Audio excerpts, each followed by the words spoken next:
Hello and welcome back to another episode of the On the Sideline podcast with Jackson and Kyle. I am Jackson and I'm joined by noted Raiders hater Kyle. Kyle, how are you doing? I'm doing good. I saw your 2-hour deep dive into Yes. Derek Carr. That Mhm. was excellent content that I'm sure everybody loved. Yes, that was a lot of fun to make. Not sure how many 2 hour long videos I can make, but that was definitely a fun one. And we have a fun podcast here today. What we're going to do is we're going to count down we're going to rank the top 32 starting quarterbacks. It's only going to be starting quarterbacks, so we'll pick one for each team. So we're not doing just 32 as a whole. The way I want to do this basically is that we're going to do a draft. So one of us will have the first pick, and we'll just keep going back and forth. And only one player can get selected per each team. So, for example, when Jameis Winston gets selected, then no one can take Drew Brees because they both play for the same team. Bummer. From there, yeah, and All right. right. So I think it should be a fun one. First, we got to get into a little bit of just some housekeeping. We didn't have a worst take of the week last week. I kind of figured that it would be a good idea to not have the worst take of the week on a podcast. That's kind of just a one-off podcast. And also I forgot, so that also factored in. But Kyle, we never touched up on it last time. Did you have a chance to watch Game 7 of the Bruins and the Blues, a highlight video of it? Yeah, I did. And, it didn't feel as bad the second time around. The nice thing is that we were out so early in that one, so I didn't really have to worry about it. I forgot how much the Bruins actually dominated the first, Yeah. 15 minutes of the first period, and it looked like they would just get a goal and run away with it. And then all of a sudden, St. Louis got a couple at the very end based on bad line changes, that kind of stuff. And then we just lost it from there, and then it all went downhill. But there's been worse Bruins losses in my lifetime. What was me, Boston true. sports fan, not enough championships in my life. Right. So. Must be tough, the occasional championship game going against you. But anyways, let's just get into the meat and potatoes of this episode. Oh, I should also mention, we have the podcast for audio only also available on the site. So feel free to, on the website. The link is in the description below. It's jacksonkrugersports.com. So go ahead and check that out if you want to do this while going for a run or something, want to listen to it. But anyways, let's just get into the rankings. And I don't have a good way to figure out who wants the first overall pick or second overall pick. It doesn't really matter because, again, we're kind of just picking this off of just who would we take. There's not going to be any, well, I don't think Kyle would pick him next, so I'm going to wait on that. We're just going to try to pick who we think is best still on the board. And the worst take of the week, you guys will give just which one is the worst. And again, comment below who you think had the worst take of the week, and we'll talk about that next week. Kyle, do you want the first overall pick, or should I take it?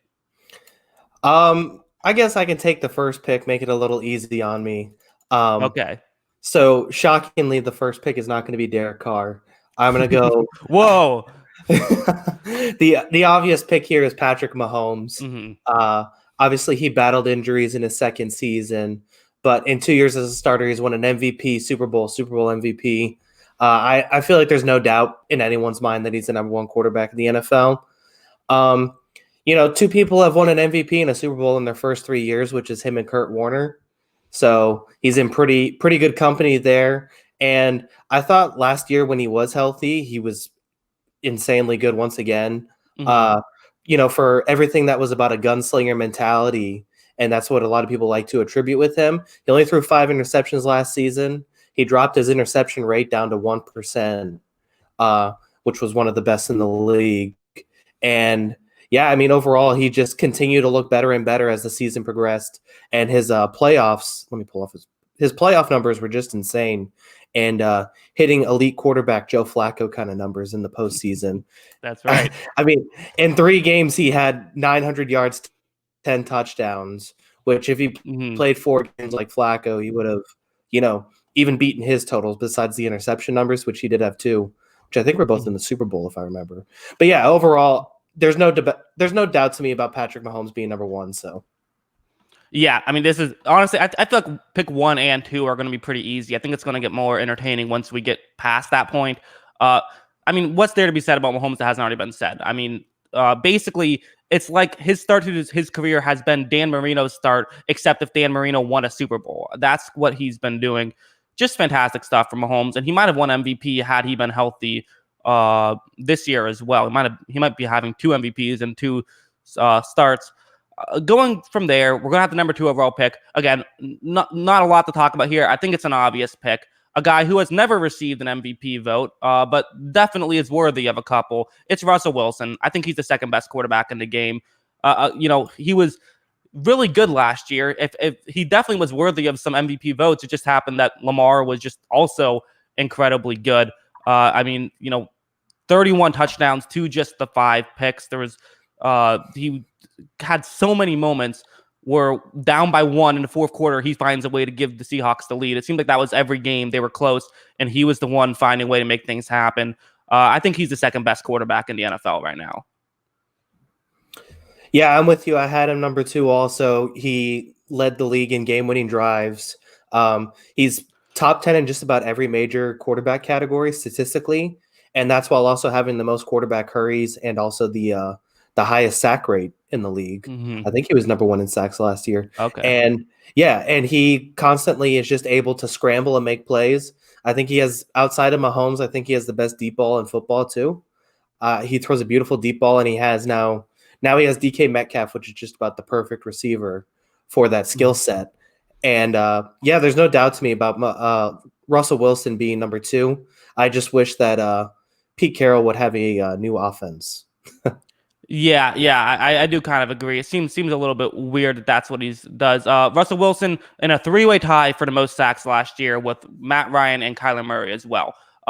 It would be really cool. I think against Tampa Bay, we actually kind of saw them sort of take the leash off Wilson, and it was a lot of fun. Every now and then they do, and it always works. I don't know why they don't do it more often. But so again, I think we can kind of just yada those first 2 guys. No real surprises there. Who do you have as the number 3 quarterback? This is where things get interesting.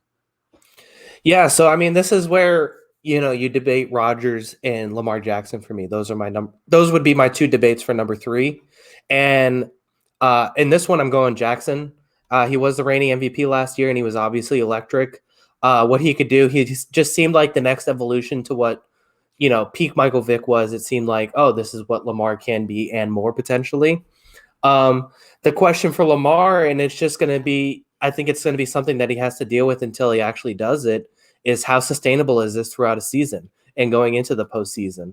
He ended up 27th in pass attempts, and he was actually about middle of the pack when it came to bad throw rates and on-target rates. So, he may be the best wide receiver to ever play quarterback, but the bad throw rates and the on-target rates aren't as high for somebody who doesn't throw as many passes as, say, a Mahomes, a Wilson, a Rodgers. And I just think if he's going to go up against Mahomes and Watson for the next 10 years in that AFC, he's going to have to be able to make 15 great throws in the playoffs. And you've seen in his 2 playoff games now, it's still a small sample size relative to how good he is in the regular season. But in 2 playoff games, his completion percentage has gone down to 50%. So why is it that his completion percentage has gone down? In both those games, he's had to play from behind. And I don't know how sustainable this offense is when the Ravens are playing from behind and they can't run the ball and play at their tempo. And so when he's forced to make more throws, it's proven that he's less accurate throughout a game. So I still rank him 3, but I understand if Rodgers as a quarterback is ranked at 3. It's just back and forth. I go with Lamar just because of how, peak Lamar last year was fantastic to watch. And I do think in that system, he's going to be very good. Lamar Jackson was also my number 3 on my board. First off, the best wide receiver to ever play quarterback is Jay Cutler, and don't you ever forget it. However, I think that I actually think you did a little bit of a weird thing where you picked him number 3, but then talked about a lot of negatives. I actually think the playoff performances are a bit overblown, and I think it's kind of a small sample size. There was a lot of fluky things that happened, especially in that Titans game, that weren't really necessarily his fault. He's kind of similar to what prime Cam Newton was, not in the sense that I know that they're different style runners, but just in the sense that you can't just use traditional quarterback statistics to talk about them, because so much of what they do is what they do with the running game. and he's so electric in the running game. And quite frankly, anytime you can lead the league in touchdowns while still throwing only 6 interceptions, and that's just passing, not even counting his rushing touchdowns. He was at one point, he was just unstoppable. You just couldn't find a way to stop him. Yes, I don't believe that he could be an MVP just as a thrower, but he doesn't have to be. He can get it done through the running game. I mean, he threw 3 more touchdowns than Winston while throwing 24 less interceptions. So just a remarkable job by him. We'll move on to number 4 now. I do not have Rodgers as my number 4. I have him as my number 5. I have Drew Brees here sitting at number 4. I think that, we've gotten into a debate before about his how he sort of quote unquote trailed off at the end of the season. I think that's not true at all. I think that's just a narrative. And I think the numbers back that up. He did have a bad performance against the Vikings, but I think a lot of that too was because they had got a lot of pressure through the middle, which is kind of his one area where he struggles. Other than that, I think he is still, if not as good as he's ever been, he's still very good, still a top tier quarterback, which is why I have him at number 4. Kyle, tell me why I'm wrong. All right, so I had Breeze down in my 6 to 7 range. Okay. I had him and Watson in my 6 to 7 range. The completion percentage numbers to me, I think they look really great on paper. Obviously, he was 74%, and I think he had a 78% completion percentage in that game against the Vikings in the playoffs. But I think a lot of that is also due to, if you look at some of the numbers that go into it, he's among the bottom in the league in intended air yards in every pass attempt. And also air yards per completion, he's among one of the lowest in the league. I think a lot of it is the system, but how much do they trust him at this point in his career to throw the ball downfield? And can you win games in like playoff games and important games? Can you win those when you can't throw the ball downfield? I think has become the biggest question for Breeze because he doesn't ever do it. And that's just, he's making a lot of safe throws. And obviously, if you have, Michael Thomas coming across the middle, you have Kamara out of your backfield, you're not going to throw the ball downfield a whole bunch of times. But I feel like to win Super Bowls and be at that level, you got to be able to throw the ball downfield. And New Orleans just either has to open up or they have to face the realization that maybe he can't do that at his age. Yeah, I totally disagree. I think that, perhaps some of that is, the intended air yards, that's good stuff. His overall yards per attempt was 7.9, which is 9th in the league. So a huge percentage of that is he's taking smaller passes that are still going for for more yards.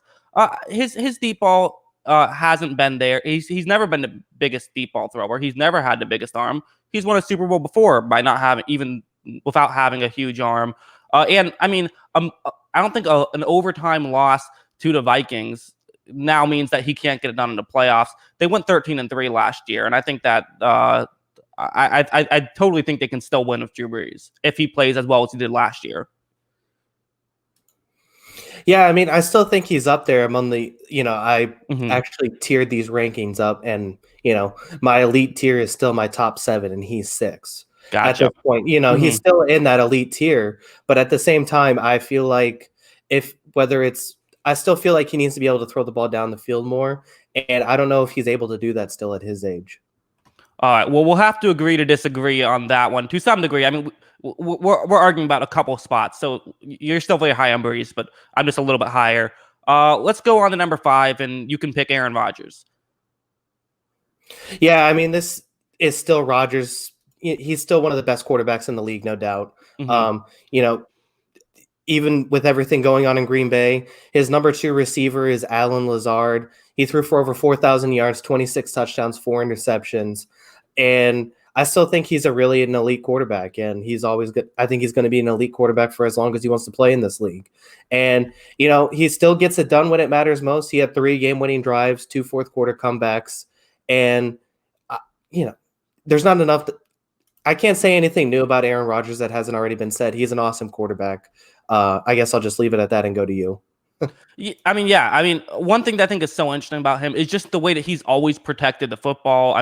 He has 2 double-digit interception seasons in his entire career. He had 6 interceptions, not just last year, but in the past 2 years combined. He's so good at protecting the football, and he can still put up these solid, getting up solid yards getting touchdowns and things of that nature. They have a much more complete running game now. We haven't seen him have to make those incredible Aaron Rodgers wild plays, but he still has had some. And when he has had to do those, he's done a very good job. And I'm with you. I think that he is actually so far on this 1 through 5. My board has stayed exactly 1 through 5. I know yours has been shifted a little bit because of my Breeze pick. But yeah, again, not a lot to be said about Rodgers that hasn't already been said. My number 6 pick is someone that I think some people will say this is a good pick. I think some people will say this is I'm a bit too high on him. I think this guy is great. I think he's underrated because of how his teams have played these past couple of seasons. I think Matt Ryan is the 6th best quarterback in the NFL right now.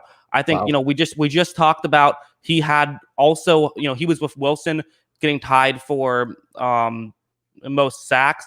I just think that Matt Ryan is just a really good and underappreciated quarterback. You said, wow. Again, what are your initial thoughts to me being this high on Ryan? Yeah, I mean, I do feel like that a lot of Ryan's. I feel like 2016 was more of the anomaly of what his peak is rather than the norm. He threw 14 interceptions last year. He had almost a 15% bad pass rate.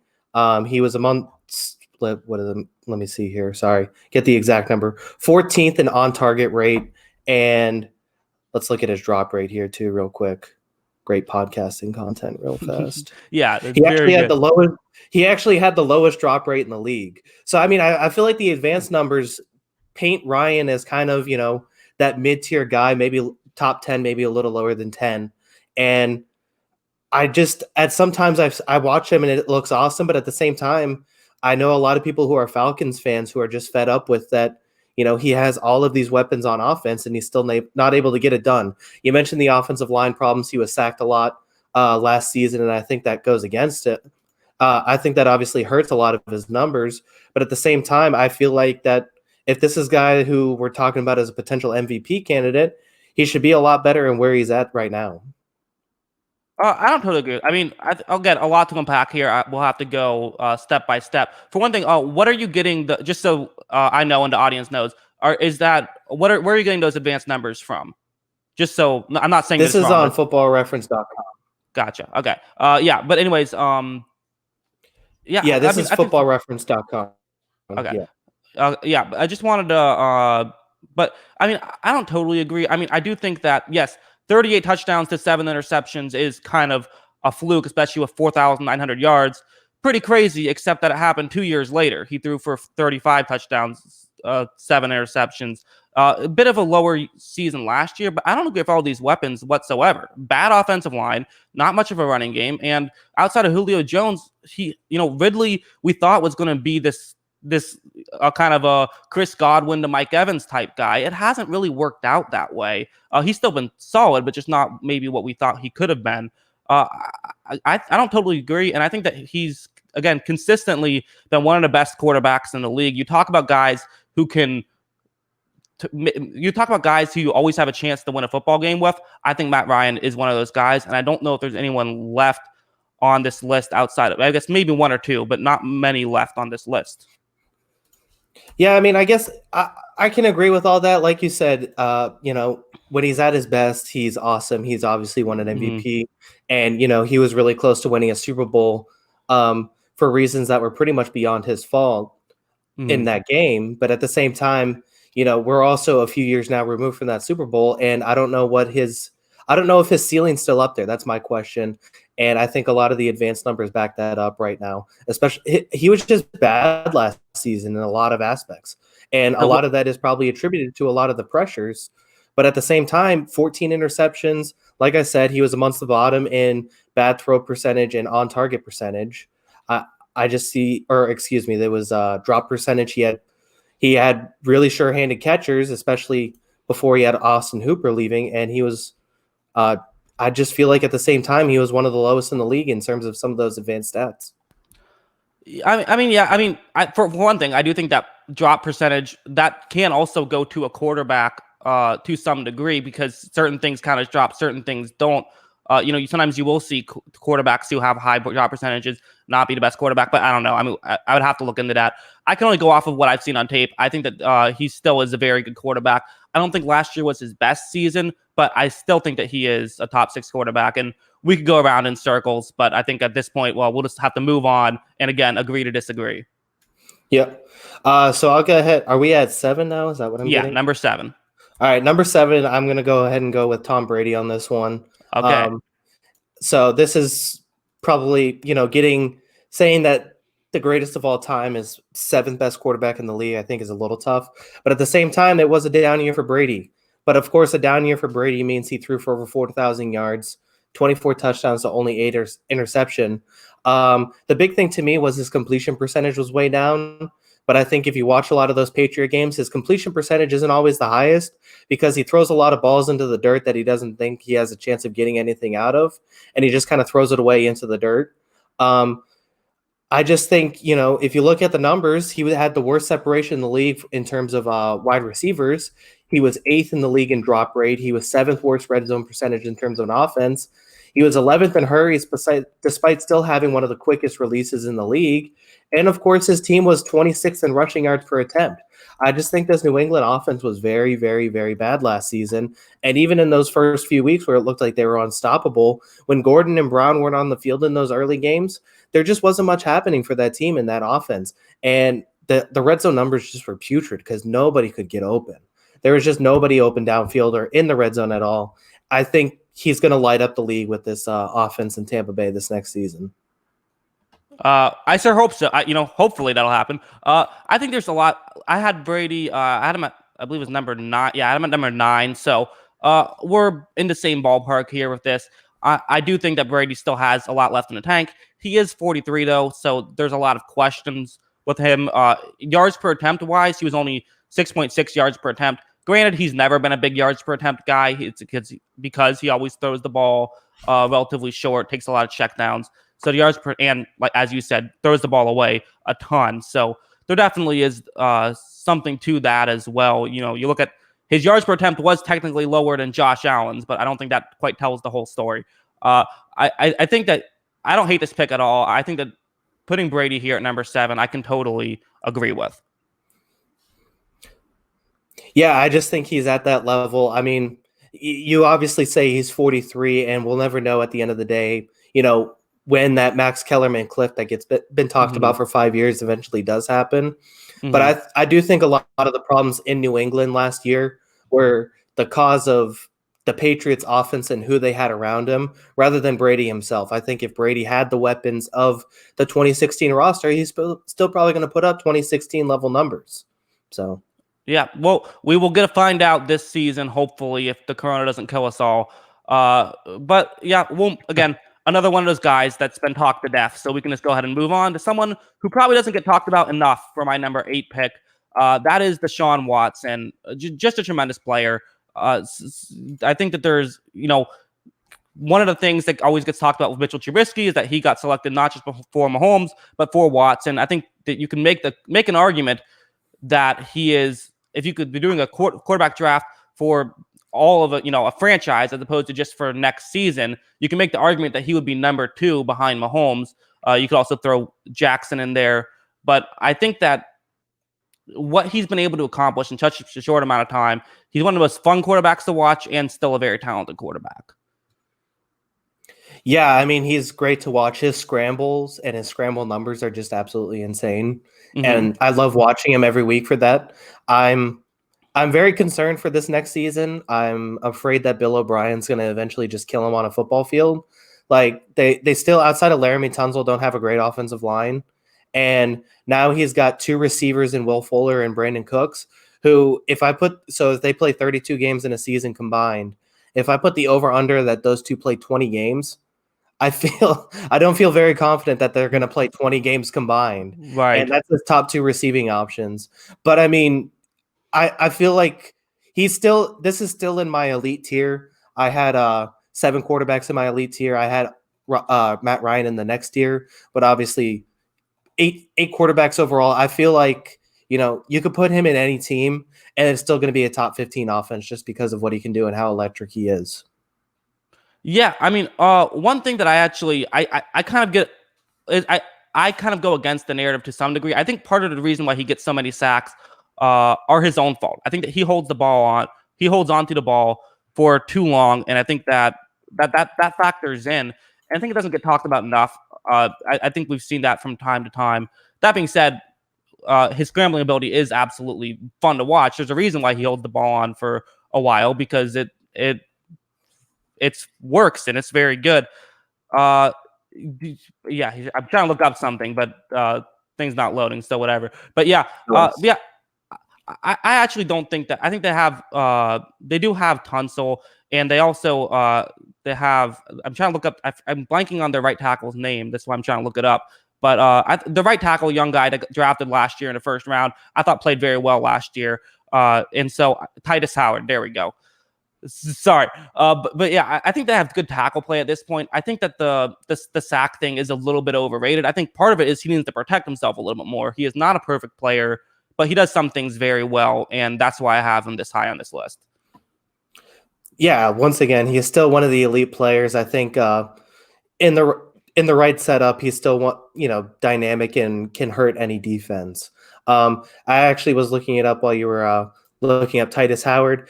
Him and Russell Wilson both ironically rank in the top 10 in pocket time, in time that they have a clean pocket, but they're hurried two of the highest in the league, and that's both of them kind of that they have that same mindset where they're going to wait for that perfect pass. Both of them throw the deep ball really well, and they throw it pretty often in that offensive systems that they run. And so that probably adds a lot to it, waiting for those guys to get open downfield. But at the same time, I do think that at his peak, he's still one of the top 7 or 8 quarterbacks in the league. Yep, agreed. I think we both had him in their top 7, but we had a couple other guys out of there, which is why he falls to 8. Now to number 9. Who do you have here?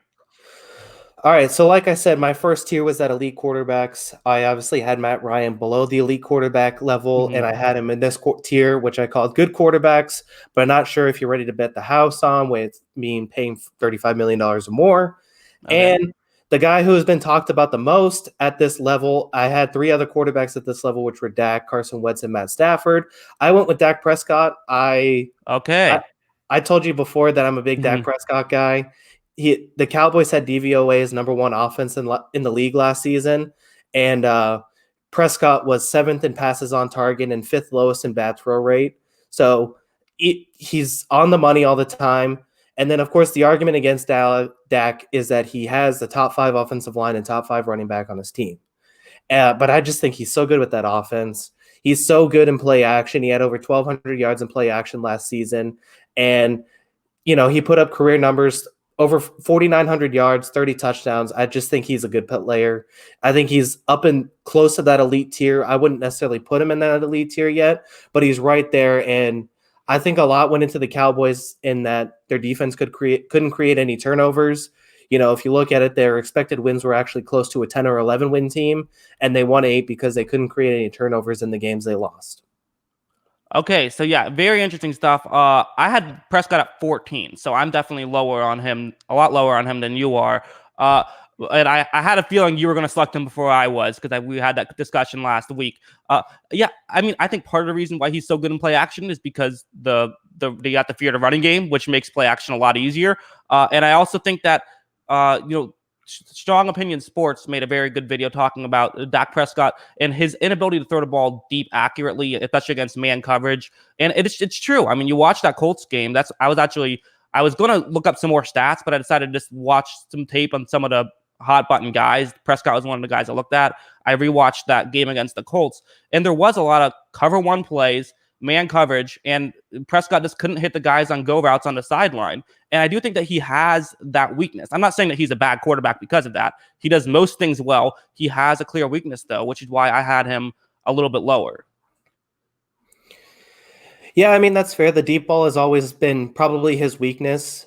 But I just feel like at the throws he's asked to make in that offense, I think he's an elite level player at making those plays. And you mentioned before about drop rate, how sometimes that's a problem with the quarterback, but he was still 2nd in the league in drop rate last season. And I don't know. I feel like the people are going to complain about, is he a $40 million quarterback? Is he a $35 million quarterback? I just feel like at this time, if you're going to get a guy at his level, that's kind of the going rate for that kind of quarterback nowadays. I think it's interesting. I think that we can spend a little more time on this. I think that I think Dak Prescott he is the kind of guy who he is the sort of the poster child of, do you pay this guy top one quarterback money? Basically, you're gonna have to make him the highest paid quarterback in the NFL to keep him, or you're gonna have to let him walk. I think if he asked for $40 million, I think I say no. I think I say I'll let you walk, or hopefully try to trade him. I think that you kind of do the Kirk Cousins thing. I think Kirk Cousins is the only real example we have prior to a team letting a good, not great quarterback walk. And I think at the time, it worked out well for the Redskins. They traded for Alex Smith, who was a cheaper option. They were going to make the playoffs. Alex Smith gets hurt. Now they're having to pay $20 million a year to somebody who isn't even playing for them. So that, was no way you could have prepared for that. And I think for Minnesota, you also saw the flip side, where they now had problems with their secondary, but it's much more difficult to fix when you have to pay a quarterback big money. And I think that for paying Dak, I think I wouldn't do it. Partially because I don't think he is a top 7 quarterback. I think he's a top 14 quarterback, which might factor in. Yeah, I just feel like my opinion is that, the next guy coming up is basically, I think, just the way it's going now. The next guy up is essentially just going to continually be the next highest paid quarterback in the league. So, I feel like 3 years from now, Dak Prescott's going to be like 5th highest paid quarterback in the league at the rate it's going. Mm-hmm. But at the same time, I just feel like, so hypothetically, the Cowboys were a playoff team 2 years ago. So, Mm-hmm. and it looks like that they should win the division this year. I would say that they're probably, I think a lot of people would look at them or the Eagles as the top 2 teams in the NFC East. I would say that the Cowboys should probably win the division next year. So if the Cowboys go 11-5, win that division, are you still in the boat are you going to say, oh yeah, you should just start over next year with a new quarterback still? I'm not sure that Jerry Jones is going to be ready to do that when he's so desperate for another trophy. Well, I mean, if Dak Prescott wins MVP, then obviously I'm going to pay him. The speculation is just that, a speculation. I mean, personally, I don't think the Cowboys are the best team in the NFC East. I think that the Eagles are. I think the Eagles, if they stay healthy, which is a huge if with them, I think they're better. And I would not. I personally would say that if Prescott plays like he did last season, where he plays good and when things are going well, he can win, but he's not somebody that's going to win you football games, then I don't think you can pay him as somebody. I don't think you can pay him a quarter of your cap or a 20% of your cap. I think that can be a very bad thing. And I think that, part of the reason why Russell Wilson has, Aaron Rodgers has some problems under the Green Bay Packers defense is because he gets a huge contract. Part of the reasons why it's been tough for Seattle to build a team around Wilson is because they have to pay him. I don't think that Dak Prescott can thrive today if he has a huge contract. I think he's still young. Maybe in the future he will be that kind of guy who can do it. But for today, I think that I would pay him if it's like a $32 million contract. I don't think he would take that. So I think I probably wouldn't make a deal with Dak Prescott. Yeah, I mean, I guess it's fair. Like you said, he hasn't won the games yet that they need him to. I think he had 0 game-winning drives last season, which is obviously a huge problem, and 0 fourth quarter comebacks. But at the same time, like if they end up having to invest in Prescott, I feel like this is the same thing as a Matt Stafford level Detroit Lions team. I just, they're not going to make the playoffs. They're not going to be an elite level team. But I feel like at the same time, he could play at that level, no problem. I feel like he's still going to be a top 8 to 12 quarterback in my book, even if they have to deplete some of the roster to pay him. All right. Well, we'll use that as a transition then, I suppose, to the number 10 quarterback who you just brought him up. I'm going to pick Matt Stafford here at number 10. I think Matt Stafford is the 10th best quarterback in the NFL. What is your thoughts on that? I mean, I'm with you on that one. I think Stafford's right up there. I think I was trying to look up his numbers earlier. I believe there was a time like early in the season that he was actually kind of like that outsider MVP candidate. Early in the season. It was only a few games in a small sample size. Yeah. But I do think there's times where you just watch him and he's unstoppable. His arm's just so good. His arm talent's so good, but the team around him is just terrible. They can't block for him. And then, of course, he's another guy who he can't stay healthy sometimes. He doesn't stay healthy as much as he needs to, and the team around him also doesn't do him any favors. So I can agree with that. I'm fine with Matt Stafford being considered 10th. Not to refute your points too much, but he prior to last season, he had stayed healthy for 8 straight years without missing a game. So he had injury problems early on in his career. Yeah. Well, but in fairness, he did have injury problems in his first couple of seasons. So there is something there. I mean, Matt Stafford's what I always get so annoyed when people are like the Seahawks are wasting Wilson's career. The Packers are wasting Wilson's career. The Lions are wasting Stafford's career. I mean, this is a guy who he threw for 5,000 yards, 41 touchdowns in 2011, and didn't even make a Pro Bowl team. Part of that was just because of how crazy the NFC was that year. I just think he's a fantastic quarterback. I think that 10 feels low. It feels like he should be higher, but there's just so many good quarterbacks out there. I had him at number 9, so or I might have had him at number 10 actually. No, I had him at number 10. So, but I feel like he's like a top 7 quarterback, but there's 10 top 7 quarterbacks in the NFL. Yeah, so it was through 6 weeks last year. Matt Ryan, of course, they were 2-3-1 at the time, but he had, what was it here? 3, 4, 5, 6, 7, 8, 9, 13 touchdowns, 3 interceptions. And yeah, I mean, I feel like at the best, he can be kind of that outsider. He's going to be a Pro Bowler, although there's like 18 Pro Bowl quarterbacks nowadays, right? Every year. But I feel like he is, kind of that Pro Bowl level quarterback and that, outsider MVP shot. But his team's not going to be good enough for him to ever win an MVP is the problem. Yeah, I think so as well. Let's move on to number 11. What is your number 11 pick? Oh, all right. So I'm going to go with Carson Wentz here. Okay. Speaking of injury problems, the Carson, if he can stay healthy thing is, constantly the narrative. But of course, with one of the worst receiving cores last year, I thought he was still pretty good when he was healthy. And, it just, the problem is it always feels like he's carrying a knock. And so the question is, when can he stay healthy? But he had over 4,000 yards passing last year, 27 touchdowns in 16 games, played all 16 games. But once again, it felt like he was always, on the verge of carrying a knock, and then obviously had the concussion in the playoff game. But I still feel like, 2 fourth quarter comebacks, 4 game winning drives, this guy just gets it done. And whether or not his teammates like him is a different story altogether. But I still feel like he's elite when he's healthy and when he's on the field. Yeah, first, just a quick correction for myself. Not that anyone cares, but I had Stafford at 8, not at number 10. I misspoke. Wentz, I have at number 10. But yeah, I mean, for one thing, I don't even care about the, do his teammates like him? I always say I can only judge what you see on the field. And Wentz might have the best arm talent outside of Mahomes in the NFL. I don't think that's a crazy thing to say. That the way he throws the football, it's a beauty to watch. I do have him a little bit lower because of the injury concerns. The criteria that we're using, I can't remember if I said this at the beginning of the show or just in the pre-show before we started taping, but it's that who would you want to have heading into the 2021 season? He has a bit of an injury history. I would like to see him, turn into a Matt Stafford, and after having some injury problems early on, have a bunch of seasons in a row where he doesn't get hurt. But for now, I think that this is a fair spot at number 11.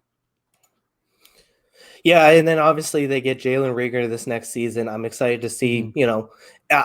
I wasn't even sure if Reagor was the right pick at that spot, but at the same time, I like him in that offense, and I'm excited to see if Wentz can finally get some weapons to develop here. Yes, myself as well, and hopefully it'll just be healthier as well as a whole, not just with Wentz. We'll move on to number 12 now. Number 12, someone who's kind of hard to rank. I have Ryan Tannehill here. I think Tannehill was really good last season. He wasn't asked to do a ton, but when he was asked to do something, he was very good at it. And that's why I have him here at number 12. His numbers were fantastic in his limited role. What do you think about Ryan Tannehill here? Yeah, I mean, I like the pick. I think, so basically, I would say if I were to rank quarterbacks 1 through 32, I don't think I would say Ryan Tannehill is the 12th best quarterback in football. But I would say if you take Ryan Tannehill in the system he's in that top 12 to 13, 14 range. And I just think he does it really well. He's really good in the play action. When he needs to move, he can move really well. And his downfield yardage numbers were just insane last year. He Mm-hmm. had some of the highest air yards last year. Obviously, he had played less games than everybody else, which factored into it too. Uh-huh. But that was kind of the offense, which was Derrick Henry, Derrick Henry, Derrick Henry, more Derrick Henry. Oh, we're going to run play action. AJ Brown's wide open down the field. And he did that at a really high level last year. And I think he can do that again this next season. Yeah, and I think one thing too is I think that it was a very smart way the Titans used him, where it's like, hey, we have this guy who has a ton of arm talent, just really talented, maybe not the highest IQ player, so let's just run a relatively simple offense and just rely on his arm talent, and it worked out really well for them, and I think that they could be very good next year as well. And we'll just go ahead and move on now to number 13. Who do you have as the number 13 quarterback? So the overall irony that I'm picking this guy right now is not lost on me. I was going between two guys here. I was going between right now Kirk Cousins and Derek Carr, and I'm gonna go with Derek Carr on this one. All right. I think, for all the things I've knocked him on, I do still think that, from the entire time that John Gruden has been there, he has talked about maybe bringing in another quarterback. But I think overall he actually put together one of his best seasons to date, probably since the year they made that big year that they had. But he had, what was it here? My bad, I just lost it from sorting it. 21 touchdowns, 8 interceptions, over 4,000 yards. He did a really good job of throwing the ball downfield, almost 11 yards per completion. And I just thought he put together his best year last year, maybe finally figuring out this offense pretty well, and he's going to get some weapons coming in this next season from the draft. I'm excited for Carr this next season, and I feel like this is kind of the make or break year, and I think he does end up making it. Complete 180. Okay, so have I officially then sold you on Derek Carr? Is that what you're saying here? I don't know what the peak of this Raiders team is, because I do feel like I watched that team a lot of times last year, and I was like, this team's not very good. I didn't think the team was very good. But at the same time, he put together some pretty good numbers with the team that I thought wasn't very good, and they're faster now. They're stronger now. I think they're better now. And I'm not going to say that they're going to win the AFC West or knock off the Chiefs by any means, but I think this can be a pretty solid offense this next season. Yeah, I know. Obviously, ironically enough, I had him at number 13 also, so kind of works out well there. There was a part of me that for a second thought maybe I should just not pick Derek Carr at all and just force you to pick him. I didn't do that. He actually was number 13 on my board. I find this interesting, though, and my next pick is going to be Kirk Cousins. I'll just say that now. Last podcast, I believe it was last podcast, it might have been 2 podcasts ago, you said that you like Kirk Cousins, and you seem more higher on Kirk Cousins than Derek Carr. Has something changed in those past 2 weeks?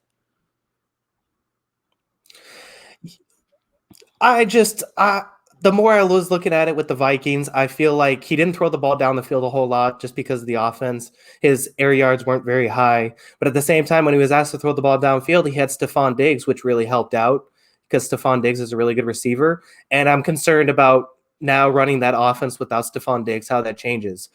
I think Thielen's very good at what he does. He's an elite level route runner, but I don't think he's as much of a downfield threat. I don't think Kyle Rudolph is as much of a downfield threat. How's that offense going to look when they don't have anybody who's a real threat 30 yards downfield? Pretty interesting. I think there's some logic there. I also agree. Carr had a Cousins. Part of it is they had very similar seasons, but Carr did it with way less talent. So Carr's line was better, but his receivers were worse. So I guess you could argue one way or the other. Both had good running backs, but anyways, we don't have to, Kirk Cousins, whatever. He's a fine player. Number 15. What do you have, Kyle?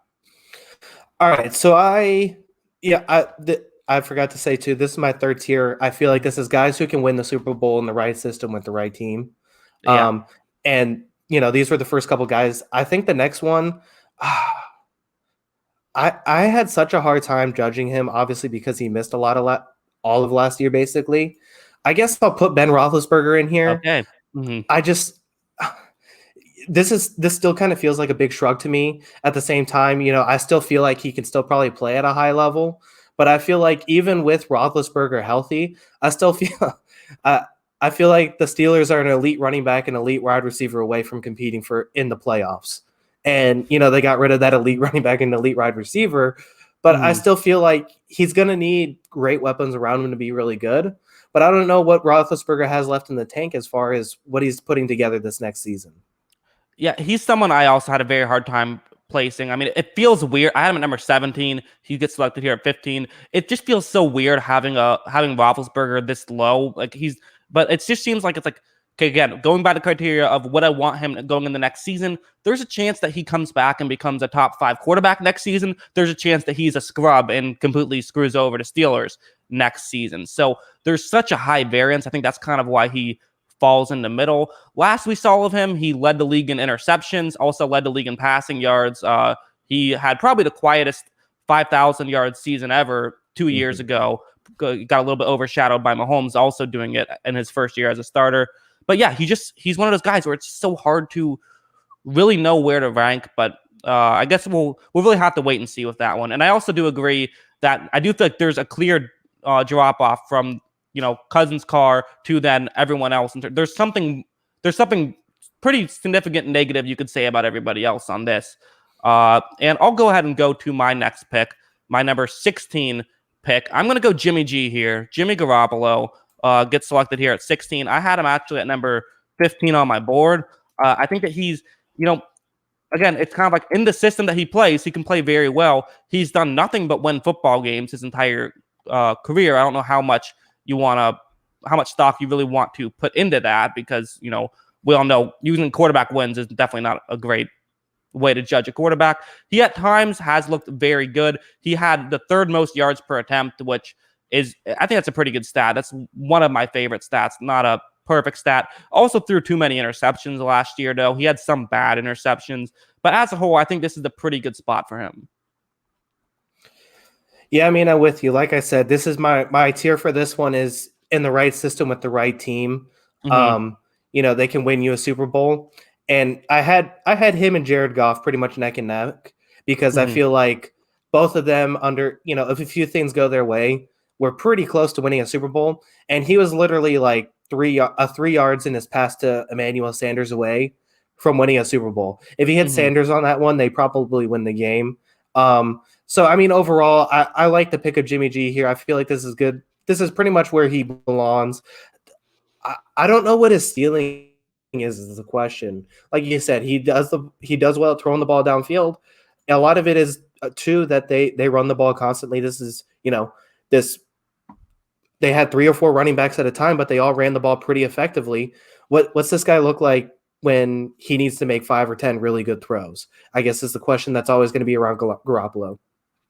Yeah, I agree. I mean, he had a passer rating of over 100, and yet he also had under 4,000 yards. So not a ton asked for him to do, but he did do well in what was asked for him to do. Now for number 17, I'm assuming you're taking Jared Goff here.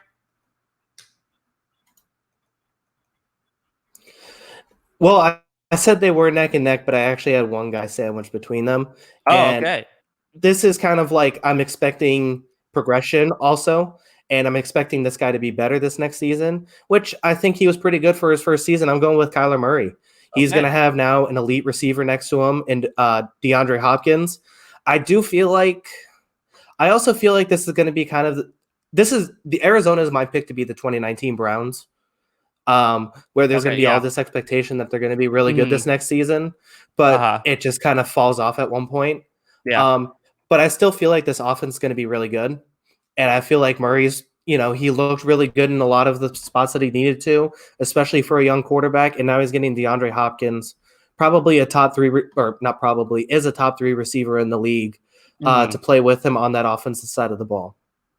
Yeah, it's interesting. I mean, he definitely has had his problems. He's another one of those guys who would hold on to the ball for too long and take some bad sacks. I had him at number 18. He goes here at 17. So we've been pretty on the same wavelength for most of these guys.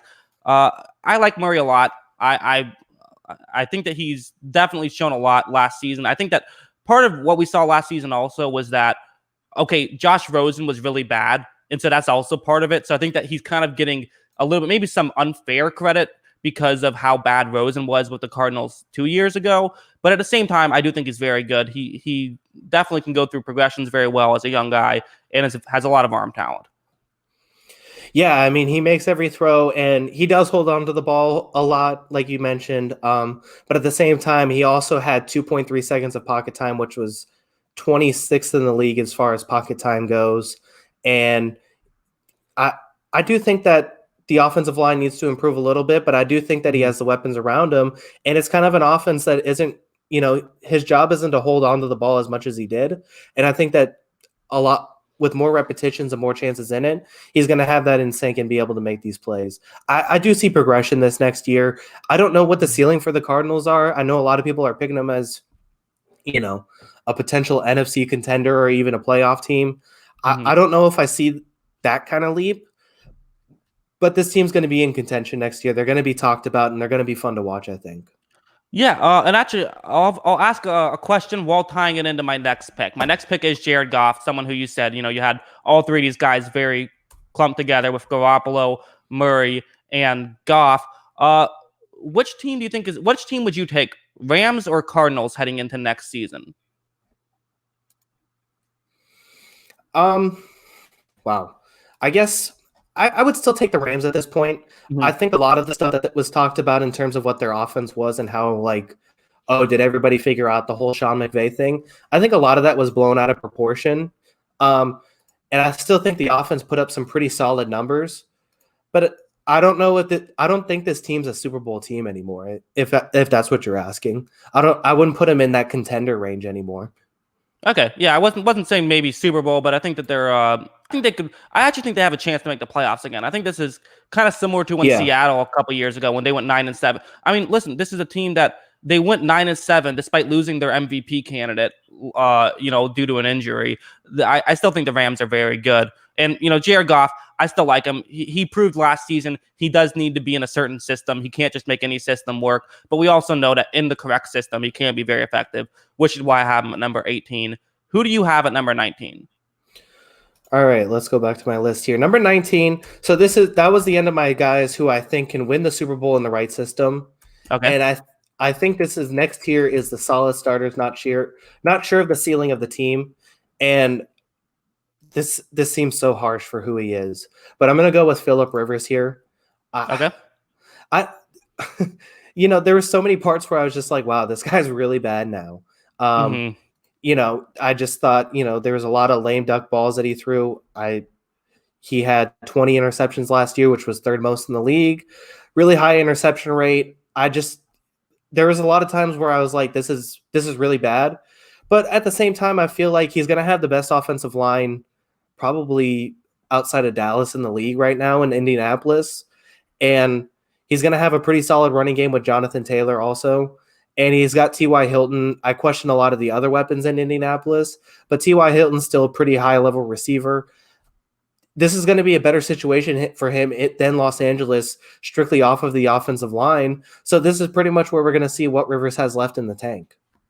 Yeah, I actually think Rivers is gonna perform better than I think his numbers will be better than what he actually is. I have him at number 22. He gets selected here at number 19.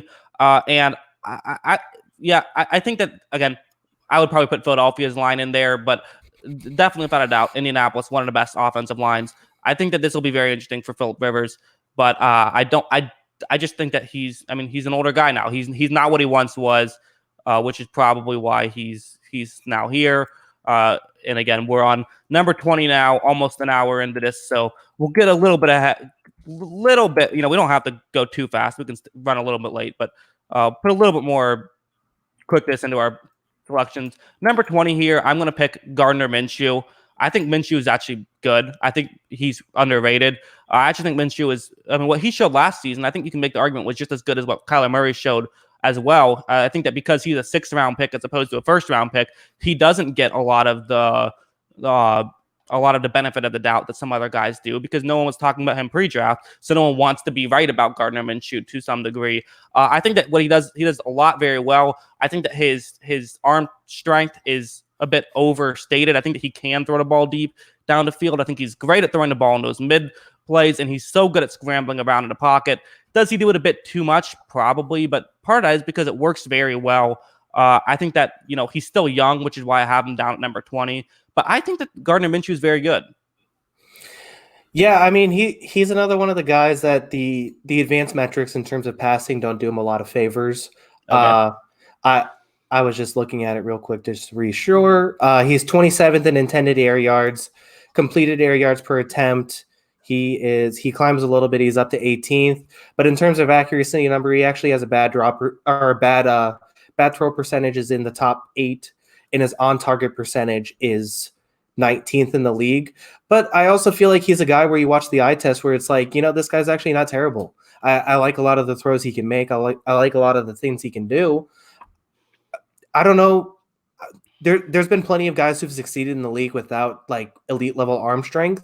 So I don't think that's necessary for him to be a successful quarterback. I want to see a little bit more of it. I feel like even when he did play, I still feel like I just want to see more before I judge him perfectly. I do feel like he was another one of the guys that I had a really hard time judging in this one, just because I feel like it was a little bit of a small sample size in what I got. But I do think that there's something there that he can be a solid starter in the NFL. Yeah, and especially, I mean, that Jaguars team is such a mess last year. So the fact that he was able to do anything with them, I think, speaks well to him. Also, I did get distracted by a fly during that, so I'm not sure if I got all of what you said, but I'm sure I agree with most of it. And let's just go ahead and move on to number 21. Who is your number 21 pick? All right, so I haven't given up on this guy just yet when it seems like everybody else had. I'm gonna go with Baker Mayfield here. Okay. I do think this Browns team gets better. I thought a lot. Baker was bad last year. 21 interceptions. He had one of the lowest completion percentages in the league. His quarterback rating was really low. But I still feel like I saw enough in his rookie season where I think this guy can be a solid starter, and I think he could be a starter for a playoff team. I would still probably take him today over a guy like Josh Allen, and I think this team does get better. They get better offensive line help. Jack Conklin comes in, and I feel like this can be a solid team this next season. Okay, yeah. I mean, I had him lower. I had him at number 26, which again, that just doesn't feel right. Doesn't feel like he should be that low. But I mean, he was bad last year, and I think that's something that has to be mentioned. There's things I like about Baker Mayfield. There's things I really want to like about him. I do just worry about, I mean, there's so much really throughout the course of last season. There will be these small windows that he's still convinced he can fit the ball through. And while he is very accurate, he's not accurate enough to be making those throws as much as he tries to make them. And it's a fixable problem. Don't get me wrong. But again, going with the criteria of next season in 2020, who is going to have the best season? I don't know. I wouldn't feel, if I'm a playoff team, I don't feel comfortable with Baker Mayfield as my quarterback for next year. But I do still have hope that I haven't given up on him yet either, I guess is what I would say.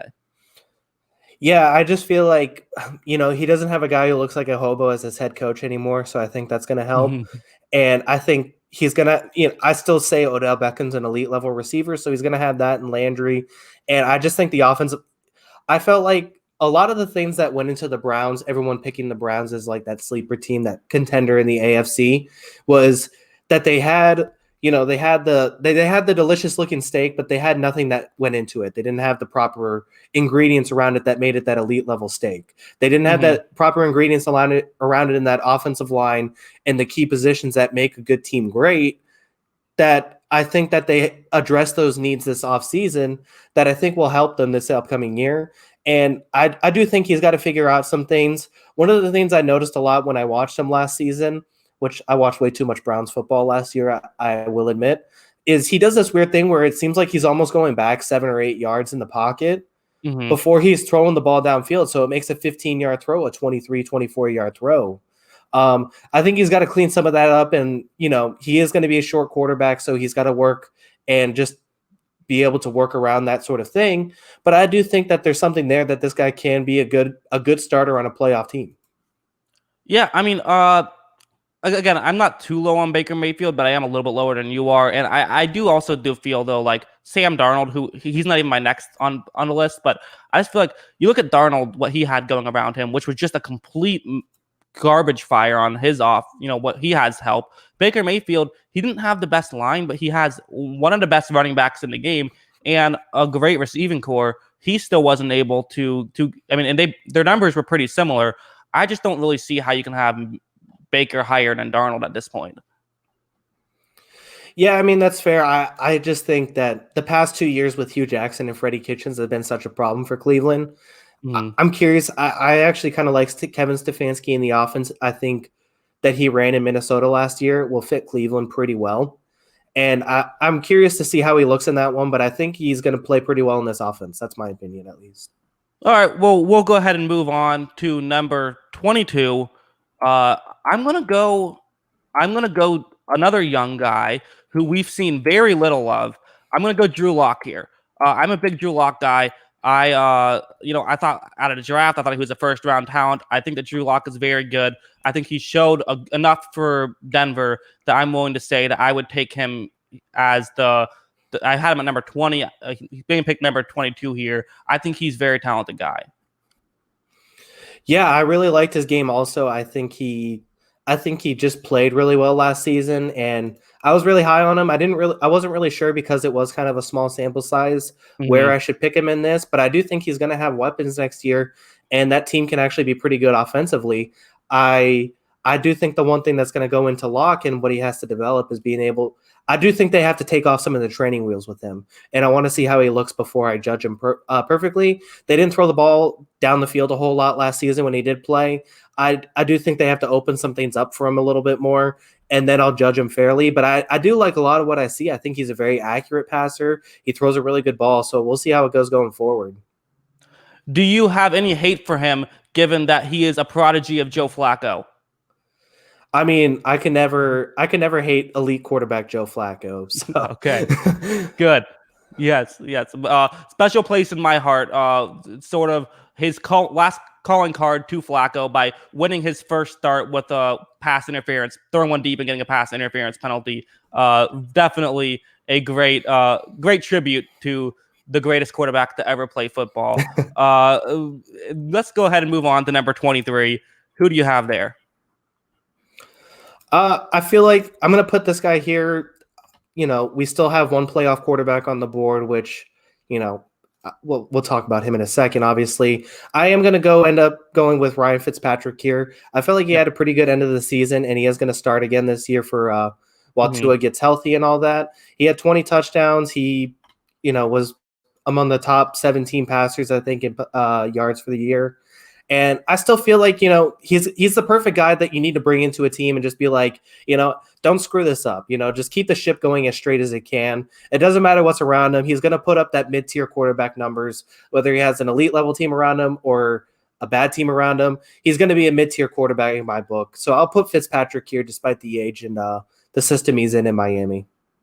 Yeah, I mean, this might have been his best season coming off of it with Miami. I mean, considering the fact that they were able to win 5 games with just definitely not the best talent around him. You definitely saw how much better that entire offense got with Fitzpatrick, and again, kind of got a bit of an advantage going from Rosen to Fitzpatrick. That always helps.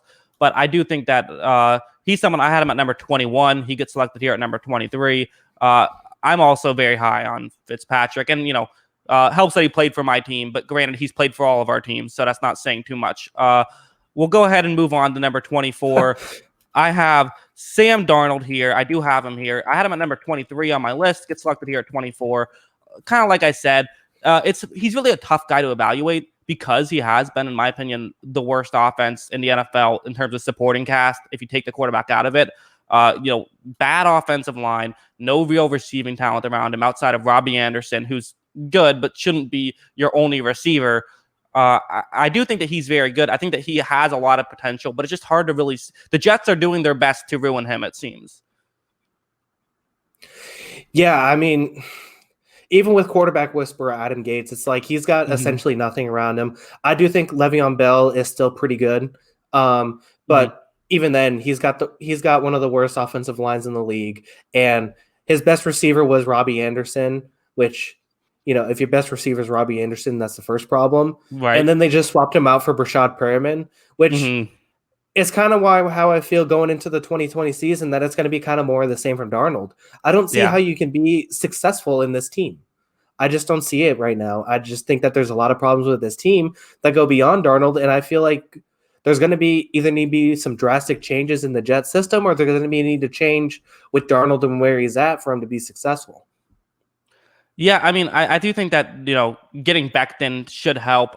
It does kind of blow my mind. How do you not? You had a better second round pick than the Cardinals do. How do you not go out and try to get DeAndre Hopkins? But again, who even knows what went on with that trade? Uh, but I do feel like this is just they've had a real hard time getting a good team around him. Although I do think that he has a lot of talent and he has shown flashes. So hopefully the Jets can finally get it together and we'll see some good football from Darnold. Let's go ahead and move on to number 25 now. Several guys still on the board. Who are you going to go here with the 25th best starting quarterback in the NFL right now? All right. Well, I guess I'll go with him. It feels kind of disrespectful to say it. I guess I'll go with Josh Allen. He makes a lot of plays with his legs, and he was a playoff quarterback last season. Obviously, the 58% completion. This is not a guy who's ever going to blow you away with how accurate he is or how he's not going to command an offense with his, a perfect arm. He throws the ball deep really well, which is why John Brown was really good in that offense, because John Brown is actually a pretty high level deep ball guy, and it worked for what Josh Allen does. But, I don't know what the ceiling is going to be of the Buffalo Bills when they have a guy who completes 58% of his passes on average, never mind when it's an average game or even a bad game. I don't know. I just feel like that's going to be the biggest question with Buffalo is how I can't talk. How far can they go with Josh Allen as their quarterback is always going to be the biggest question, because they do have one of the best defenses in football that is helping him out. And I like a lot of the pieces around him. I actually liked Singletary a lot last year. And like I said, I like Brown. So, I mean, I feel like this is an appropriate spot for him, though, as a playoff quarterback. Yeah, I mean, listen, he is someone who has proven you can win with him. I mean, granted, a lot of the guys we've selected above him and the guys we selected below him, they haven't had those opportunities. So, it's kind of a little bit unfair to give him too much credit for that. But also, like, we know that in the right system, he can do well. I do feel like his intangibles are a lot better. That it's hard to really rate those, but I feel like just the fact that in the fourth quarter he does play very well. He is one of those guys who tends to do things well in the fourth quarter. He also he had the weirdest fourth quarter in NFL history, perhaps, with against the Texans, where just all hell broke loose. He was lateraling it back to a offensive lineman. He was throwing up a 50-yard jump ball to a fullback. Just a lot of wild stuff that happened in that game. But yeah, he's someone who you can't just talk about the passing when you're talking about him. You have to bring up his rushing ability because he is a very good runner, because he can hurdle over linebackers. But I haven't seen enough from him yet that I'm willing to put him too much higher. And again, he's young. We'll see what happens in 3 years. Maybe he'll be a top 10 quarterback. As of right now, though, it's hard to put him much better than 25. Yeah, I agree with everything you say. I think the Bills can win some football games strictly because of the pieces around him. I think he's a pretty good fantasy quarterback because of the rushing yards and his ability with his legs. Plus, when he throws the ball, he throws it deep. He's among the top 10 in air yards. But he is also the highest drop rate in the league, which, like you said earlier, can also be attributed to a lot of what the quarterback does and where they're placing the ball is why it's dropped.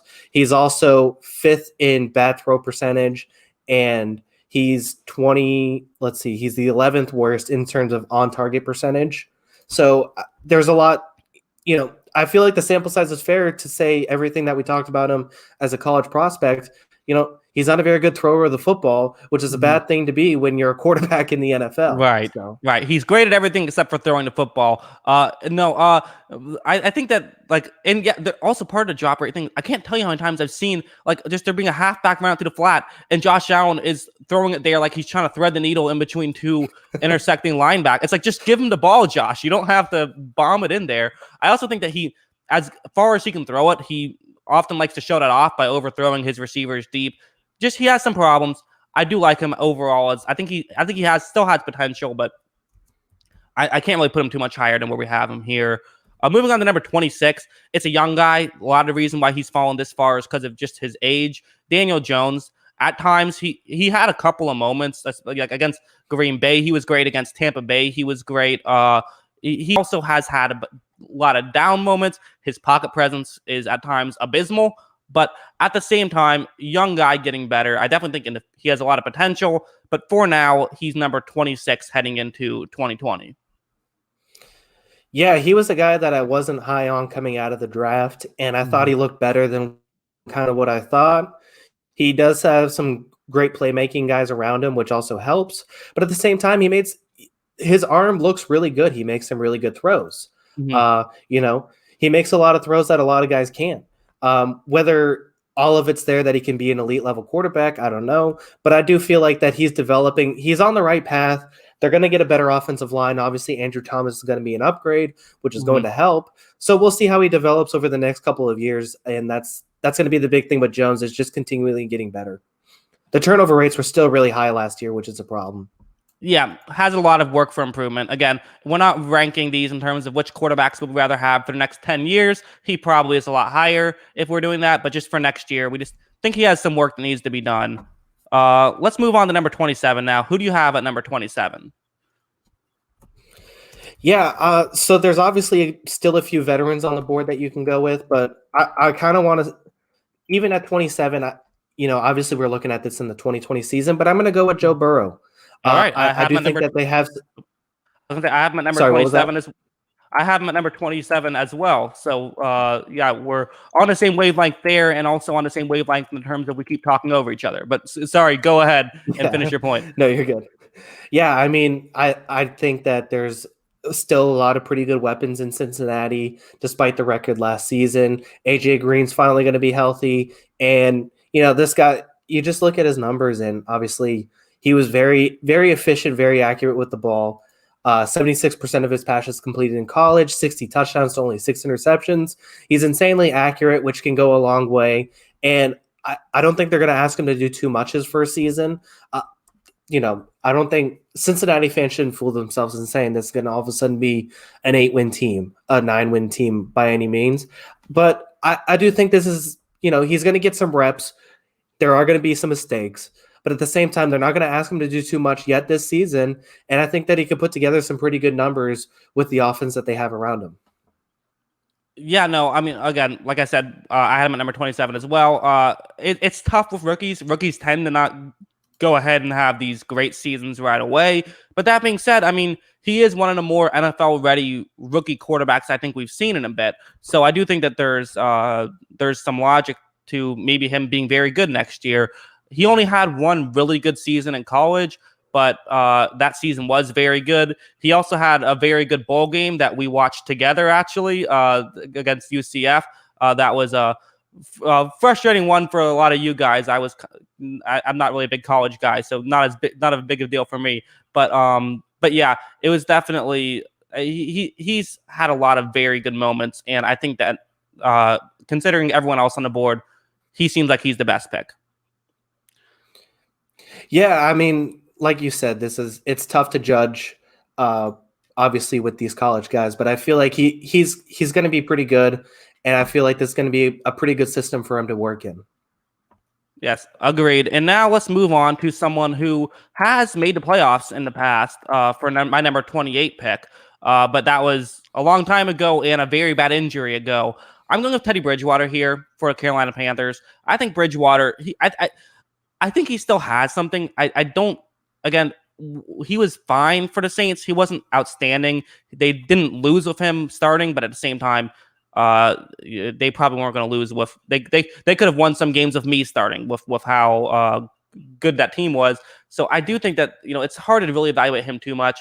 Honestly, 28 feels low, but I couldn't justify putting him above anybody else. Yeah, I mean, that's fair. I kind of agree with you. This is kind of right where I had him.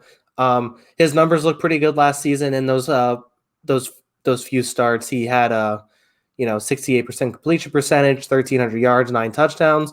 But this was also the one that I kind of knocked Breeze for not throwing the ball downfield, and that was a lot of the offense. He had lower yards per attempt, lower yards per completion than Drew Brees, which was in the same system. He wasn't asked to do a whole lot. He kept it safe. He didn't make mistakes, which I think will go a long way. I do think the one thing he has going for him is he's going to have probably what I would say is one of the 3 or 4 best offensive weapons in football in Christian McCaffrey, who can make a lot of plays for him, and that's going to help this next season. Yeah, definitely. Number 29. What's your pick? So I was going back and forth. I had Nick Foles, Trubisky tandem, and Bridgewater pretty much neck and neck. I am going to go with Nick Foles on this one. I do think that, I guess if I were to pick a quarterback that I think is going to be better, I would take Nick Foles over Trubisky at this point. He kind of lost his job. He wasn't able to take care of the football. He looked good in that first game before he got hurt. And then after that, he came back and wasn't really able to take care of the football before getting benched for Minshew, who actually looked good when he was playing. But this is still a guy who was just a couple years removed from, being Big Dick Nick and making plays in the playoffs on the way to a Super Bowl. So I do think that, if I'm getting that guy or even, 80% of that guy, I do feel like that's an upgrade to Trubisky, and the Bears just need competent quarterback play. I don't know what the level of the Bears is going to be again next year. I do think that their big season 2 years ago was more of a fluke and more of an anomaly than what this team actually is. But I do feel like this is still a very good defense. And if you put a solid Nick Foles in that lineup, that they could still be a pretty solid team around 9 wins, 8 wins. Yeah, the last time we saw Nick Foles in an Eagles jersey, he was beating the Bears in a playoff, or not last time, but in the last season, he was beating the Bears in that playoff game, the Cody Parkey blocked field goal, not missed. Get it right. And I think that I also add Foles at number 30. It's just tough. He's again a hard guy to evaluate. Obviously, in the right system, he can be a Super Bowl MVP. So he has that. So putting him below guys like Bridgewater and then some rookies, Daniel, and second year players, it feels kind of weird. But at the same time, like he needs to be he needs to have good offensive line play if he's even going to be decent. I think he's proven that. And bad news for him, he's going to the Bears. So I'm not really too excited about Foles. Again, I'm not factoring that into why I had him lower, but I'm just saying, yeah. Moving on from that, we'll go ahead and move on to number 30 here. I have the new guy who is going to terrorize the league for the next 20 years, Jarrett Stidham here at number 30. He is not a bottom 2 starting quarterback in the NFL. He's a bottom 3 starting quarterback in the NFL. I think that Stidham can do some things well. Again, it's hard to evaluate. We've seen a handful of snaps at the NFL level. You can look at preseason, but that's tough to truly evaluate. What I do think you can look at with him, though, is just sort of see the fact that I think that he can do just what he's asked of very well. I think he can make those small, medium-range throws. I think he can run the Patriots offense pretty well. And I think he could be sort of a Jimmy Garoppolo light type for New England. Yeah, I mean, so obviously he has virtually no sample size in the NFL. He might as well just be considered a rookie in the lines with Joe Burrow. Right. I wasn't very high on him coming out of college because I feel like the 2 offenses that he wasn't in college, which were Baylor and Auburn, I feel like those 2 offenses translate the worst to the NFL level because it's a lot of RPO action, a lot of that kind of stuff that I feel like it's happening more and more in the NFL, but I feel like it's not quite the same. And I feel like the way that they do it, they did it in that Art Briles system and that Gus Malzahn system doesn't translate as well to the NFL level where it's just a single read. But, he has some pretty good arm talent. And I do think that the one thing that the Patriots try and do with their quarterbacks when it's not Tom Brady is pretty much just say, we're not going to make mistakes. Belichick, among all things, hates turnovers. And I do think that they're going to go out there with a system in place that is pretty much going to say, hey, just don't make a mistake. You're going to make simple throws. It's going to be simple reads from early on. And I think it's going to be you're going to see a lot of running game, whether it's Sony Michel, Rex Burkhead, or even Damian Harris, who I think can actually be pretty good when he gets some reps. And then it's just going to be him running that play action that Brady did for so long where he was elite at it. He's going to run some play action and just say, hey, don't make a mistake. Find Edelman coming across the field and we'll move down the field, especially with these tight ends they got coming in, which I think are going to be really good. All right, so moving on we have 2 teams left, the 31 and 32. It's the Chargers and the Redskins. You could probably make arguments for both guys, you could probably make arguments on both teams for who the starter even is. I think the Redskins, Haskins probably, and then for the Chargers, it's either going to be Taylor or Herbert. Which one out of those 3 guys are you going to have with the number 31 pick? Cam Newton, Los Angeles. No, I'm just kidding. Yeah, exactly. I went with Tyrod Taylor. Okay. I do, Hmm. he's still going to be the safe pick. I really don't think Justin Herbert's ready to play. Hmm. Of course, you and I aren't going to be the nicest Justin Herbert people when it comes to Right. analysis. We both weren't really high on him. I do feel Hmm. like that at this point that they're pretty much making this. This is going to be Taylor's year. It's going to be that bridge year. But at the same Hmm. time, I feel like Taylor Taylor when he plays, he's the safest pick for an NFL team, but he also doesn't make mistakes. He's right Hmm. around 3,000 yards, basically give or take a couple hundred yards. He's right around that 3,000 yard range at his best, right around the 60% completion percentage at his best, and he doesn't throw a lot of interceptions. He had 6, 6, and 4 when he played quarterback, when he was a starter at the Buffalo Bills, and I just feel like he's not going to make mistakes for this team, and that's pretty much what they're going to ask him to do. Yeah, I agree. I think that in terms of just if for next year, if you have to take one of these guys, I think I'm taking Tyrod Taylor here. I think that for Keenan Allen, don't have to worry about your go routes too much this offseason because it seems like I'm not sure if I've ever seen Taylor throw a ball more than 10 yards down the field. Actually, that's not true. I remember he had that one against the Saints with the Browns a couple years back where he had a bomb that, but for the most part, does not throw the ball deep downfield. And obviously, this puts 32 Dwayne Haskins. I mean, he had a couple of games last year where he looked great or looked very good. Most of last year, he looked abysmal. So he was slowly getting better. He had a little bit of like, oh, hey, he's playing pretty well. And then he got hurt, and then that was the end of his season. So I do think that I haven't given up on him yet. I think that he has a lot of potential. I think he can be very good. But, I mean, at this point, he hasn't shown anything. Yeah, I mean, he had 7 starts last year, and obviously he was hurt in his 7th start. Played in 9 appearances overall. He had 7 interceptions in his first season in those 9 appearances. But the positive, if you want to look at it that way, is his last 4 starts. He had 1 interception compared to 5 touchdowns. And his best game was against the Eagles, which they did lose by 10.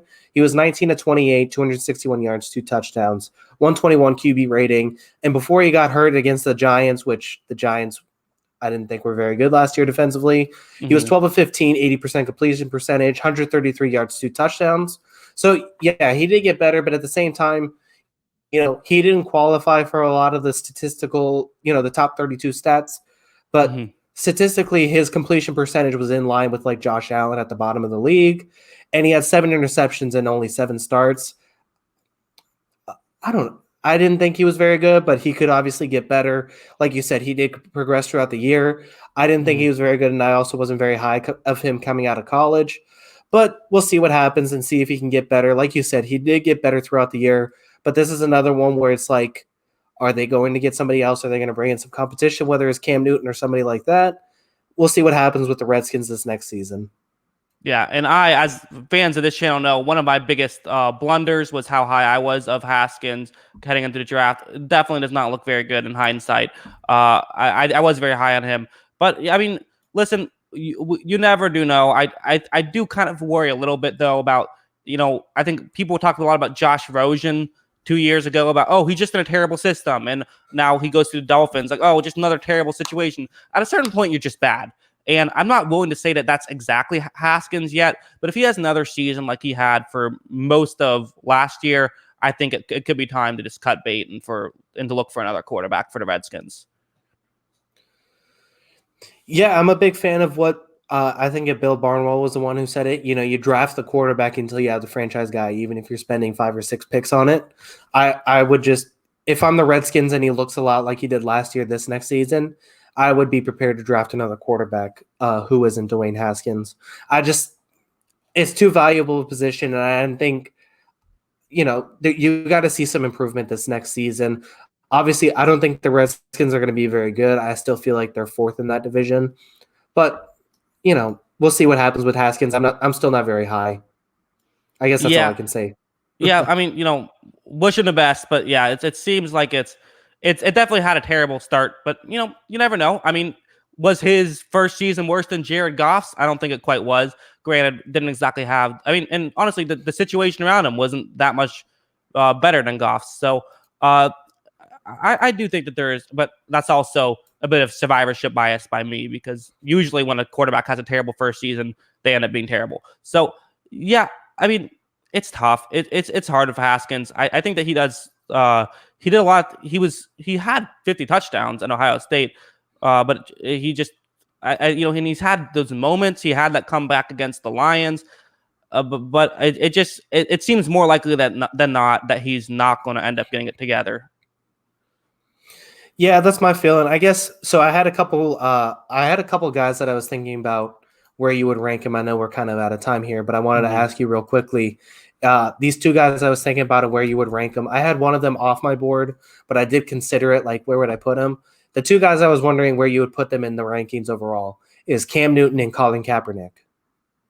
Okay, interesting. Well, for one thing, the last time I tried to make a video talking about Colin Kaepernick, I think it's my most disliked video on this channel because I had the idea of, okay, I'm just not going to talk about his all the controversy. I'm just going to talk about him, the football player, completely not talk about the controversy whatsoever. And I was a little bit high on him. I said like, oh, he could probably still be in the NFL. And then I got I think a lot of people, I think I falsely sort of made the impression that I was talking about he was only not in the NFL because of all this stuff. And, I kind of took almost like I'm a Colin Kaepernick apologist, which is not the case. There's some things I like about him, some things I don't like about him. But if he was on a list, I mean, I don't know, maybe ahead of Haskins. I'm not sure if I'd put him ahead of Tyrod Taylor. It's hard to say. We haven't seen him play in years. Yeah, that was my biggest thing. I ended up putting him off the board because I was like, I feel like it's so far removed from the league now that I was like, probably not. But at the same time, like, if I'm getting like old Colin Kaepernick back and even 80% of them, I still feel like that's almost better than Haskins. But it's still a weird thing to say. Obviously he's so far removed from the league. I don't think he's ever getting a shot and getting back into the league at this point. Cam Newton's the interesting one to me because I still feel like he's probably in that top 20 range. It's just where you put him if he's healthy. But at the same time, I feel like he's going to find a starting job in this league. Whether he has to wait till into the season for one of these guys to prove themselves as not a starter is going to be the interesting thing. But I do feel like he's eventually going to start a game in this season. I guess I'll put him like if I were to put him, I put him like, if we have Roethlisberger at 15, Garoppolo at 16, I would put him at 15.5, I suppose, because he's very similar to Roethlisberger in that he could be great next year, could be terrible. So I think that just putting him around where Roethlisberger's at just makes the most logical sense to me. And also, I think that I would put him just a little bit behind him because it seems more likely that Newton's injury will be the end of him than Roethlisberger's injury will be the end of him. So, long podcast, but I thought that we still had solid pacing throughout. Just kind of, we had a lot to talk about this one, and I thought it was a fun podcast. Everyone listening at home, if you made it this far, make sure once again you let us know in the comments below who had the worst take of the week and why was it Kyle.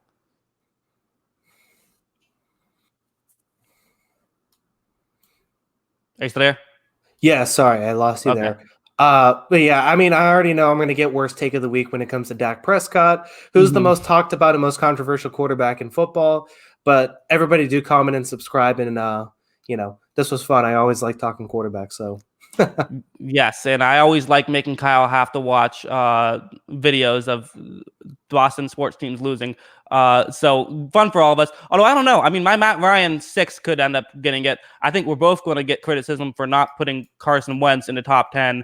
Just thinking about some of the negatives, there's quite a few that might happen. So at the end of the day, you can't make one of these lists and not make some people mad. That's just the way it is. Yep. So all right. Well, until next time, everyone, have a good one. Peace.